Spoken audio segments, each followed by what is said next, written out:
ప్రధాని మోదీ నివాసంలో రష్యా అధ్యక్షుడు పుతిన్ విందు స్వీకరించబోతూ ఉన్నారు. ఈరోజు 2 రోజుల పర్యటన కోసం పుతిన్ భారత్ వచ్చారు. కొద్దిసేపటి క్రితం పాలెం ఎయిర్పోర్ట్లో ఆయనకు స్వాగతం పలికారు ప్రధాని మోదీ. ఎయిర్పోర్ట్ నుంచి ఒకే కారులో వెళ్లారు ప్రధాని మోదీ, పుతిన్. ఎప్పటిలాగే ఇద్దరు కూడా ఆలింగనం చేసుకుని ఒకే కారులో ప్రయాణం చేశారు. ఆయన్ను తన ఇంటికి ఆహ్వానించారు. ఆ దృశ్యాలను మన ఎన్టీవీ స్క్రీన్ మీద ఎక్స్క్లూజివ్గా చూస్తూ ఉన్నాం. పాలెం ఎయిర్పోర్ట్ నుంచి నేరుగా ప్రధాని నివాసానికి చేరుకున్నారు. ప్రధాని నివాసంలో ఈరోజు విందు స్వీకరించబోతున్నారు రష్యా అధ్యక్షుడు పుతిన్. ఒకవైపు రష్యా జెండాలు, మరోవైపు భారత పతాకం, మధ్యలో మోదీ, పుతిన్ ఇద్దరు కూడా నడుస్తూ మాట్లాడుకుంటూ ఆయన ఇంట్లోకి వెళ్తున్నటువంటి దృశ్యాలను మనం చూస్తూ ఉన్నాం. భారీ భద్రత ఏర్పాటు చేశారు. ఒక పక్కన భారత భద్రతా బలగాలు, మరో పక్కన రష్యా నుంచి ప్రత్యేకంగా పుతిన్ కోసం వచ్చినటువంటి భద్రతా బలగాలు అణువణువు జల్లెడ పడుతూ, అణువణువు నిఘా కాస్తూ పుతిన్ రక్షణ కోసం వచ్చినటువంటి ప్రత్యేక సెక్యూరిటీ ఫోర్సెస్ ఆయనకు అనుక్షణం రక్షణ అందిస్తూ ఉన్నాయి. ఇద్దరు కూడా ఒకటే కారులో ప్రయాణించారు. సాధారణంగా ప్రోటోకాల్స్ ప్రకారం షేక్ హ్యాండ్ ఇచ్చి ఆ తర్వాత ఎవరి కారులో వారు ఎక్కడికైతే వెళ్ళాలో అక్కడికి చేరుకుంటారు. కానీ రష్యా అధ్యక్షుడు పుతిన్, మోదీ గతంలో కూడా 1-2 సందర్భాల్లో ఇదే విధంగా ఒకే కారులో ప్రయాణించడం, అది అనేక దేశాల దృష్టిని ఆకర్షించడం జరిగింది. అలాగే ఆలింగనం చేసుకోవడం, సాధారణంగా ఎంతో మైత్రి ఉంటే తప్పితే దేశాధినేతలు ఆలింగనం చేసుకోరు.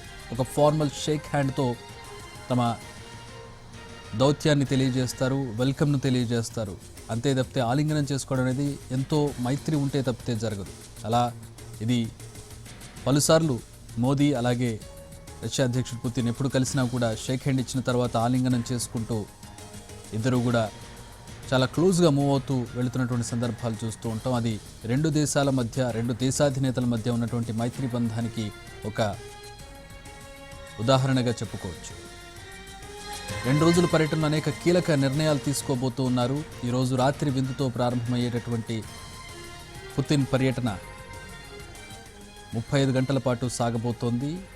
అలాగే ఇరు దేశాల రక్షణ మంత్రుల మధ్య కూడా చర్చలు జరగబోతూ ఉన్నాయి.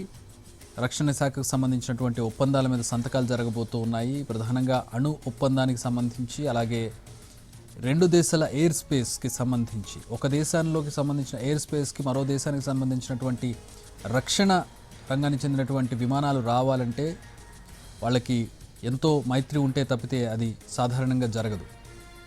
మరొక దేశ యుద్ధ విమానం ఒక దేశ ఎయిర్ స్పేస్లోకి ప్రవేశించడం, ఆ 2 దేశాల మధ్య సత్సంబంధాలు ఉన్నప్పటికీ కూడా అలా ప్రవేశించడం నిషిద్ధం. కానీ ఎంతో మైత్రి ఉంటే తప్పితే 2 దేశాల ఎయిర్ స్పేస్ను వాడుకోవడానికి ఒప్పందం అనేది కుదరదు.